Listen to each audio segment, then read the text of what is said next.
Hello students. तो आज pharmaceutics के अंदर जो हमारा स्टडी ऑफ इम्यूनोलॉजिकल प्रोडक्ट्स का टॉपिक हमने कंटिन्यू किया हुआ था, उसका आगे लेक्चर नंबर 4 हम आगे कंटिन्यू करते हैं।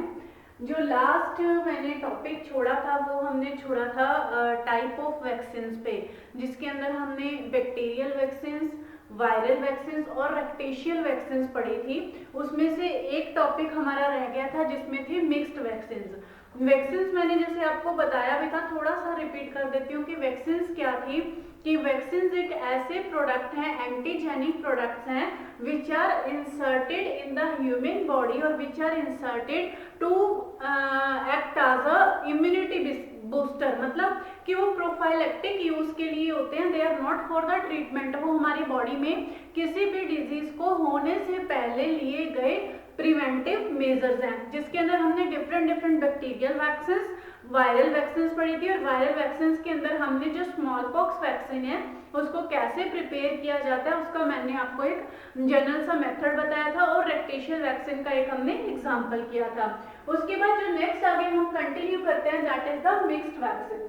अब कुछ जो वैक्सीन होती हैं वो मिक्स्ड भी होती है। मिक्स्ड वैक्सीन का एक्चुअली जो वैक्सीन होती है ना, वैक्सीन ये मोनोवेलेंट स्ट्रेन भी होती हैं, पॉलीवेलेंट स्ट्रेन भी होती है। मोनोवेलेंट स्ट्रेन का मतलब होता है कि जिसके अंदर हम वैक्सीन का सिर्फ एक ही सिंगल स्ट्रेन यूज करते हैं। जैसे डिप्थीरिया वैक्सीन है, डिप्थीरिया वैक्सीन में सिर्फ हमने कोरिन बैक्टीरियम डिप्थीरी को यूज किया। या टेटनस वैक्सीन है, वो मोनोवेलेंट वैक्सीन है। लेकिन पॉलीवेलेंट वैक्सीन वो होती हैं जिसमें हम एक से ज्यादा स्ट्रेन यूज करते हैं, तो उनको हम बोलते हैं पॉलीवेलेंट या मिक्स्ड वैक्सीन। कुछ मिक्स्ड वैक्सीन अवेलेबल भी हैं। सबसे ज्यादा जो मोस्ट कॉमन वैक्सीन अवेलेबल है मिक्स्ड में that is the DPT vaccine. DPT vaccine का आपने एग्जांपल इसका सुना भी होगा, मतलब बहुत कॉमन है डीपीटी वैक्सीन। तो जो छोटे बच्चों को जो मतलब इन्फेंट्स होते हैं उनको हर 6 वीक्स के गैप के बाद जो है डीपीटी वैक्सीन लगाई जाती है। डीपीटी वैक्सीन की फुल फॉर्म क्या है? डिप्थीरिया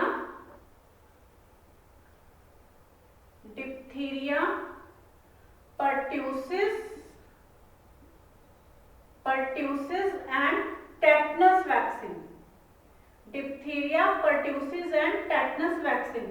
इस वैक्सीन का पर्पस क्या है कि इसमें जो डिप्थीरिया, मतलब डिप्थीरिया किससे प्रिपेयर होगी? कोरिन बैक्टीरियम डिप्थीरी से। pertussis बोर्डेटेला pertussis जो इसका पॉजिटिव ऑर्गेनिज्म है, और टेटनस जो है साल्मोनेला टाइफी। मैंने बताया था ना कि जो वैक्सीन जो है उसके अंदर जो एंटीजन है, उसका जो एंटीजन उसी का जो कॉजिंग ऑर्गेनिज्म है उसी को लिया जाता है। और इसको हम किसके ट्रीटमेंट के लिए यूज करेंगे? It will be used for the treatment of diphtheria, pertussis यानी whooping कफ जिसको काली खांसी बोलते हैं, और टेटनस के ट्रीटमेंट के लिए दी जाती है। और सबसे मोस्ट कॉमन जो वैक्सीन है that is the diphtheria, pertussis and tetanus vaccine.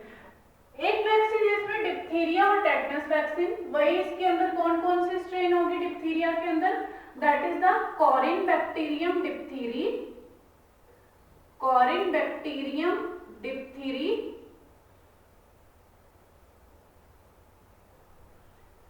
डिप्थीरी and clostridium tetani, clostridium tetani.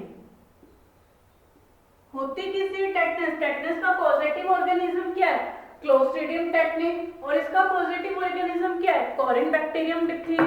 जो डिजीज उससे होगी हमने उसी को उसका स्ट्रेन ले लिया, उसी को उसका एंटीजन ले लिया और उनको मिला के हमने एक वैक्सीन तैयार की। इसी तरह से जो टाइफॉइड और टेटनस वैक्सीन है वो किससे प्रिपेयर होती है? That is from the salmonella typhi, salmonella typhi and Clostridium tetani। It is also used prophylactically for the treatment of typhoid as well as the tetanus। तो ये जो स्ट्रेन है ना बच्चे, ये आप लोगों को याद होने चाहिए कि जो डिप्थीरिया का, अगर आपको पॉजिटिव ऑर्गेनिज्म याद होंगे तो आपको पता लग जाएगा कि जो वैक्सीन है वैक्सीन के अंदर स्ट्रेन कौन सी यूज होगी। और ये है कि जो डिप्थीरिया डिप्थीरिया के ट्रीटमेंट के लिए यूज होगी, टेटनस है टेटनस के लिए यूज होगी। तो ये थे जो मोस्ट कॉमन जो हमने जो मिक्स्ड वैक्सीन जो है यूज की जाती हैं। इनके जो है ये वैक्सीन्स भी यूज किए जाते हैं या टॉक्सॉइड्स भी यूज किए जाते हैं। अब एक इसमें नई टर्म आई है हमारे पास, दैट इज द टॉक्सॉइड्स। टॉक्सॉइड्स एक्चुअली क्या है? टॉक्सॉइड्स भी वैक्सीन की तरह एक एंटीजेनिक सब्सटेंसेस होते हैं। टॉक्सॉइड देखो थोड़ा नाम से क्लियर है। जो मैंने आपको बताया था कि जैसे एक होती है एक्टिव इम्यूनिटी और एक होती है passive immunity.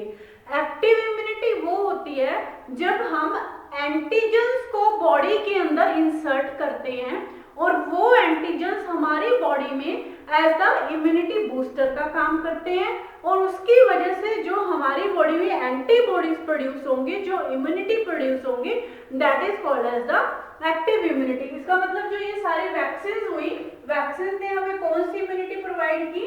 Vaccine will provide us the active immunity. Clear है?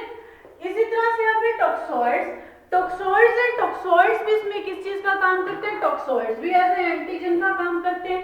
टॉक्सॉइड्स मींस टॉक्सिन्स, जो टॉक्सिन से मिलके बना है। तो ये भी क्या हुए? टॉक्सॉइड्स भी, these are also the antigens. और अगर ये एंटीजेंस हुए तो ये भी क्या प्रोवाइड करेंगे? They will also provide the active immunity. तो ये चीज आपको ध्यान में रखनी है कि कहीं वहां क्वेश्चन आ जाए कि एक्टिव इम्यूनिटी के लिए आप क्या यूज करोगे या पैसिव इम्यूनिटी के लिए क्या यूज करोगे, तो आपको पता होना चाहिए कि एक्टिव इम्यूनिटी हम जो प्रोड्यूस करते हैं वो एंटीजेनिक सब्सटेंसेस से प्रोड्यूस करते हैं, जबकि जो पैसिव इम्यूनिटी वो किससे प्रोड्यूस करते हैं? वो डायरेक्ट हम एंटीबॉडीज से प्रोड्यूस करते हैं, जो हम नेक्स्ट लेक्चर के अंदर कंटिन्यू करेंगे। अभी तक हम यहाँ से एक्टिव इम्यूनिटी के बारे में पढ़ रहे हैं कि हम how we can boost up the active immunity या how we can produce the active immunity inside our body. तो नेक्स्ट टॉपिक है, यहाँ तक हमारा ये जो वैक्सीन का टॉपिक है ये क्लियर होता है। This is the complete vaccine. Next one is the toxoid. Toxoid का जो टॉपिक है, व्हाट आर द टॉक्सॉइड्स? एक्चुअली ये यहाँ से रब कर दो। टॉक्सॉइड्स क्या होते हैं? टॉक्सॉइड्स आर द टॉक्सिन्स। कुछ एक्चुअली जो बैक्टीरियाज होते हैं, बैक्टीरिया नहीं मतलब हम स्पेशली कह सकते हैं, कुछ माइक्रो ऑर्गेनिजम्स होते हैं। जो माइक्रो ऑर्गेनिजम्स क्या प्रोड्यूस करते हैं? टॉक्सिन्स। जो टॉक्सिन्स है वो दो तरह के होते हैं। First one is the endotoxin and second one is the exotoxin. Endotoxin देखो नाम से ही क्लियर है कि एंडोटॉक्सिन क्या होंगे? एंडोटॉक्सिन वो होंगे जो हमारी बॉडी, सॉरी हमारी नहीं, जो माइक्रो ऑर्गेनिज्म की बॉडी के अंदर ही रहते हैं। जैसे ऑर्गेनिज्म, माइक्रो ऑर्गेनिज्म की डेथ होगी उसके बाद ही वो रिलीज होंगे, that will be the endotoxin. और एक्सोटॉक्सिन है, these are the waste material. वो कोई भी वेस्ट मटेरियल या कोई भी पैथोजेनिक मटेरियल है which are produced by the micro organisms, so these are called as the exotoxins। तो एक चीज आपको जो ध्यान में रखनी है कि exotoxins are more harmful than endotoxins। exotoxins endotoxins से ज्यादा हार्मफुल है और इन्हीं exotoxins को हम टॉक्सॉइड्स बनाने के लिए यूज करते हैं। अब ये टॉक्सॉइड्स एक्चुअली है क्या? टॉक्सॉइड्स क्या हैं? देखो जैसे वैक्सीन के केस में हमने क्या डिस्कस किया था? वैक्सीन के केस में हमने जो डिफरेंट स्ट्रेन यूज की थी कि जैसे कोरिन बैक्टीरियम डिप्थीरी है या क्लोस्ट्रीडियम टेटनी है या कोई भी बॉडीटेला पर्ट्यूसिस है बीसीजी वैक्सीन के लिए, कि उनकी स्ट्रेन को हम direct as it is use क्यों नहीं करते? क्यों? क्योंकि उनकी जो पैथोजेनिसिटी है वो इतनी ज्यादा है कि वो हमें हमारी बॉडी में जब जाएगी तो उससे हमें डिजीज भी हो सकती है, इट मे बी हार्मफुल। इसी तरह से अगर हम इन टॉक्सिन्स को डायरेक्ट बॉडी के अंदर इंसर्ट करेंगे तो ये टॉक्सिन्स भी, इनकी पैथोजेनिसिटी भी इतनी है कि वो हमारी बॉडी के अंदर जाके हमें इफेक्ट कर सकती है। तो टॉक्सॉइड्स क्या है?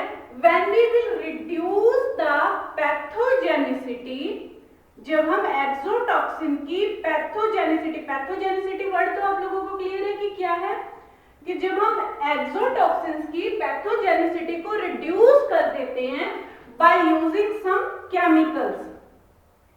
कुछ केमिकल्स को यूज करके उसकी पैथोजेनिसिटी को हमने रिड्यूस कर दिया, फिर उनको हम क्या बोलते हैं, these are called as the toxoids, these are called as the toxoids. और इन टॉक्सोइड्स को हम एज अ एंटीजन की तरह यूज करते हैं, और ये टॉक्सोइड्स ही क्या करते हैं, आगे हमें हमारी बॉडी के अंदर एंटीबॉडीज को प्रोड्यूस करने में या हमारे इम्यूनिटी सिस्टम को बूस्ट अप करने में हेल्प करते हैं। तो अब इसका भी जनरल कॉमन सा ही मेथड देखेंगे कि टॉक्सोइड्स को हम प्रिपेयर कैसे करते हैं। फर्स्ट वन इज द, सबसे पहले तो जो टॉक्सोइड्स है वो हमेशा एक्सोटॉक्सिन से ही प्रिपेयर होते हैं, because exotoxins are more harmful या मोर टॉक्सिक, हार्मफुल वर्ड नहीं यूज करेंगे, because exotoxins are more toxic as compare to the endotoxins. अब सबसे पहले इसमें क्या होगा, एक्सोटॉक्सिन्स के केस में react the exotoxins with formalin। अब formalin क्या है, formalin is the HCHO, ध्यान में आया कुछ, ये किसका फॉर्मूला है, that is the formaldehyde, formalin is the formaldehyde, formaldehyde। तो इसलिए इसको हम एक्सोटॉक्सिन को हमने यहाँ क्या लिखा था कि उसकी पैथोजेनिसिटी को रिड्यूस करने के लिए हम कुछ केमिकल से ट्रीट करते हैं, तो हमने एक्सोटॉक्सिन्स को फॉर्मालिन से ट्रीट किया to reduce the pathogenicity, to reduce the pathogenicity, या आप ये कह सकते हो कि to reduce the toxicity of the exotoxins. ठीक है, first step. Now second step में क्या होगा, in the second step we will purify और प्रेसिपिटेट। कैसे करेंगे, अब हमने क्या किया, एक्सोटॉक्सिन्स को केमिकल्स के साथ रिएक्ट कर लिया, अब एक्सोटॉक्सिन जो है वो हमारे फॉर्मेल्डिहाइड के सॉल्यूशन में पड़ा हुआ है, उसे हमने सेपरेट करना है। सेपरेट करने के लिए हमने उसको प्रेसिपिटेट की फॉर्म में अलग करेंगे, तो प्रेसिपिटेट किससे बनेंगे, या तो बनेंगे उसके एल्युमिनियम हाइड्रोक्साइड से, या उसके प्रेसिपिटेट बनेंगे एल्युमिनियम फॉस्फेट से। मैंने यहाँ शॉर्ट फॉर्म लिख दी है, इसको आप कंप्लीटली लिख सकते हो, और hydrated by hydrated aluminium phosphate, aluminium phosphate.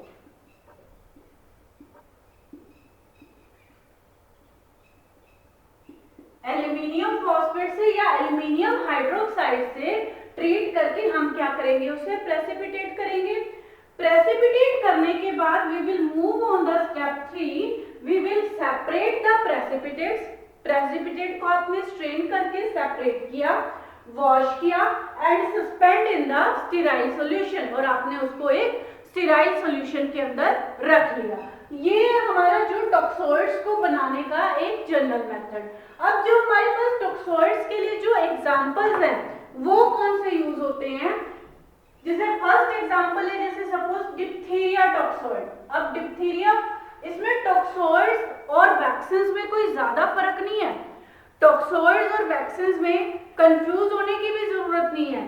Toxoids और वैक्सीन्स में डिफरेंस क्या है, अगर आपसे डिफरेंस पूछा जाए, सबसे पहले तो जो वैक्सीन्स है, वैक्सीन्स के अंदर तो हम पर्टिकुलर स्ट्रेन ही यूज कर रहे हैं, उसके अंदर माइक्रो ऑर्गेनिज्म की स्ट्रेन को यूज करके ही वैक्सीन बना रहे हैं, लाइव, किल्ड या एटेन्यूएटेड फॉर्म में। लेकिन टॉक्सोइड्स के केस में हम मेटाबॉलिक प्रोडक्ट्स, टॉक्सिन्स क्या हो सकते हैं, या तो किसी माइक्रो ऑर्गेनिज्म के मेटाबॉलिक प्रोडक्ट्स हो सकते हैं या वेस्ट प्रोडक्ट्स हो सकते हैं, उनके टॉक्सिन्स को यूज करके हम टॉक्सोइड्स बना रहे हैं, लेकिन पर्पस दोनों का सेम है, वो एंटीजन की तरह काम करते हैं, एक्टिव इम्यूनिटी प्रोवाइड करते हैं और हमारी बॉडी के अंदर एंटीबॉडीज को प्रोड्यूस करने में हेल्प करते हैं। कुछ मैंने यहाँ एग्जांपल्स लिखे हैं, जैसे first one is the diphtheria toxoid. जो देखो, अब जो इससे ये बनते हैं ना, जैसे इसमें फॉर्मेल्डिहाइड से बना, ये फॉर्मेल्डिहाइड से बना, तो इनके अलग अलग कुछ नाम है, तो इनको हम बोलते हैं फॉर्मल टॉक्सोइड्स, या तो इनको हम फॉर्मल टॉक्सोइड्स भी बोल सकते हैं, शॉर्ट फॉर्म में इसको FT लिख देते हैं, या हम इनको जैसे प्रेसिपिटेट किया है तो इसको हम प्रेसिपिटेटेड टॉक्सोइड्स भी बोल सकते हैं, precipitated toxoids, precipitated toxoids, precipitated toxoids, या जैसे एल्युमिनियम फॉस्फेट के साथ हमने इसको ट्रीट किया है तो इसको हम बोल देते हैं aluminium phosphate toxoids, aluminium phosphate toxoids, जिसकी शॉर्ट फॉर्म है APT, एल्यूमिनियम फॉस्फेट टॉक्सोइड या टॉक्सोइड्स एंटीटॉक्सिन फ्लोकुलेटेड, या TAF की फुल फॉर्म है टॉक्सोइड्स एंटीटॉक्सिन फ्लोक्यूल्स। एक फॉर्म इसकी ये भी है, ये टॉक्सोइड्स की टाइप है जिसको TAF भी बोलते हैं। This one formal toxoid, APT aluminium phosphate toxoid और प्रेसिपिटेटेड टॉक्सोइड। अब जो डिप्थीरिया टॉक्सोइड है, डिप्थीरिया टॉक्सोइड जो है इसके अंदर वही पहले हम वैक्सीन बनाने के लिए तो क्या करते थे, कोरिन बैक्टीरियम डिप्थीरी यूज करते थे, उसकी स्ट्रेन यूज करते थे उसको किल्ड फॉर्म में या एटीन्यूएटेड फॉर्म में। लेकिन अब हमने कोरिन बैक्टीरियम डिप्थीरी के टॉक्सिन्स को यूज करके क्या बनाया, formal toxoid, aluminium phosphate toxoid, precipitated aluminium phosphate toxoid और टॉक्सोइड एंटीटॉक्सिन फ्लोक्यूल। ये मैंने सारे इसके शॉर्ट फॉर्म्स जो हैं इनको यहाँ लिखा है। इसको मेनली यूज किस लिए करते हैं, for the prophylactic use of diphtheriae, और डिप्थीरिया के लिए यूज करेंगे। ऑब्वियस सी बात है, जो जिसके लिए जिससे प्रिपरेशन बनाई है उसी के लिए यूज करेंगे। उसके बाद टेटनस टॉक्सोइड, इसके दो टॉक्सोइड मार्केट में अवेलेबल है, that is the formal toxoids और द एडसॉर्ब्ड टॉक्सोइड। इनको हम एडसॉर्ब्ड टॉक्सोइड्स का भी एक और भी नाम है इनका, that is the adsorbed toxoids, adsorbed toxoids, क्योंकि ये जो टॉक्सोइड्स हैं इनको एल्यूमिनियम फॉस्फेट के ऊपर एडसॉर्ब करके भी या तो इनको प्रेसिपिटेट करके प्यूरिफाई किया जाता है या इनके ऊपर एडसॉर्ब करके प्यूरिफाई किया जाता है, इसलिए इनको एडसॉर्ब्ड टॉक्सोइड भी कहते हैं। स्टेफाइलोकोकस टॉक्सोइड, स्टेफाइलोकोकस टॉक्सोइड यानी स्टेफाइलोकोकस एस ओरियस की जो कॉजिंग ऑर्गेनिज्म इसका स्टेफाइलोकोकस ओरियस, ठीक है। तो ये भी स्टेफाइलोकोकस के जो स्ट्रेन है उसके एक्सोटॉक्सिन्स को यूज करके जो टॉक्सोइड बनाए जाते हैं, that are the formal toxoid. तो ये कुछ है प्रिपरेशंस है टॉक्सोइड की जो जनरली एग्जाम्स में आपसे पूछी जा सकती है। छोटा सा टॉपिक था ये टॉक्सोइड्स। टॉक्सोइड्स का अगर ये टॉपिक एक बार से दोबारा से हम ओवरव्यू करते हैं कि what are the toxoid. Toxoids are also the antigens और these are prepared by the, सबसे पहले तो toxoids are prepared by the exotoxins of the microorganisms by reducing their pathogenicity with the help of the chemical treatment। जो toxoids हैं, जो toxins हैं, they are of the generally two types, that is the endotoxins और exotoxins, but exotoxins are more toxic, more effective as compared to the endotoxins, so exotoxins are used to prepare the toxoids। These exotoxins are first react with the formalin or the formaldehyde, so they form the formal toxoids, या इससे क्या बनेंगे हमारे पास formal toxoids। Then purify these formal toxoid with the help of the aluminium hydroxide or by adsorbing on the hydrated aluminium phosphate, then separate the precipitate, wash and suspend in the sterile solution। Store इनको उसी के ऊपर किया जाता है, it is stored about 2 to 8 degrees Celsius and sterilization is also done with the help of the freeze drying method or by the lyophilization method। तो इसके जो टॉक्सोइड्स अवेलेबल हैं that are the diphtheria toxoid, tetanus toxoid और staphylococcus toxoid, जिनके formal toxoid aluminium phosphate toxoid, precipitated aluminium phosphate toxoids, adsorbed toxoid, ये सारे कुछ एक स्ट्रेन्स हैं जो मार्केट में अवेलेबल हैं। जो टॉक्सोइड्स और वैक्सीन्स हैं वो दोनों, ये चीज ध्यान में रखना कि सिमिलैरिटी क्या है कि दोनों एक्टिव इम्यूनिटी प्रोवाइड करते हैं, दोनों एज ए एंटीजन काम करके हमारे इम्यूनिटी बूस्टअप का काम करते हैं, हमारी बॉडी के अंदर इम्यूनो जो एंटीबॉडीज हैं वो प्रोड्यूस करने में हेल्प करते हैं। लेकिन डिफरेंस क्या है कि वैक्सीन्स के अंदर तो हम एटीन्यूएटेड, किल्ड और हाफ किल्ड जो फॉर्म है पर्टिकुलर स्ट्रेन यूज करते हैं, जबकि टॉक्सोइड्स के अंदर हम मेटाबॉलिक प्रोडक्ट्स या टॉक्सिन्स जो हैं उनको यूज करते हैं by reducing the pathogenicity with the help of the chemical.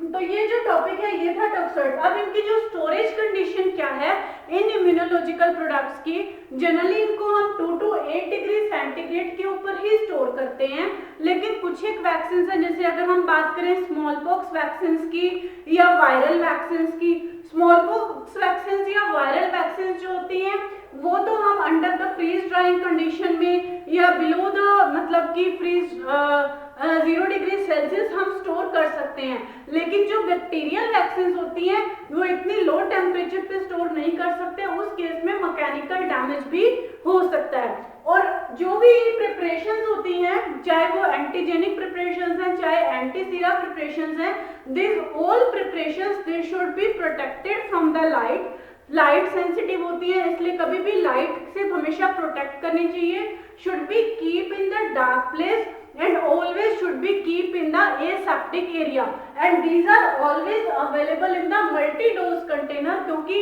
these are not the economical process, इसलिए सिंगल डोज कंटेनर में अवेलेबल नहीं होती, हमेशा ये मल्टी डोज कंटेनर के अंदर ही अवेलेबल होती है। तो यहाँ हमने मिक्स्ड वैक्सीन, टॉक्सोइड और स्टोरेज ऑफ इम्यूनोलॉजिकल प्रोडक्ट्स का एक छोटा सा टॉपिक कवर किया है। इसे नेक्स्ट लेक्चर के अंदर हम जो कंटिन्यू करेंगे वो हम करेंगे पैसिव इम्यूनिटी को प्रोड्यूस करने के लिए जो प्रोडक्ट्स यूज करते हैं, that are the anti serum.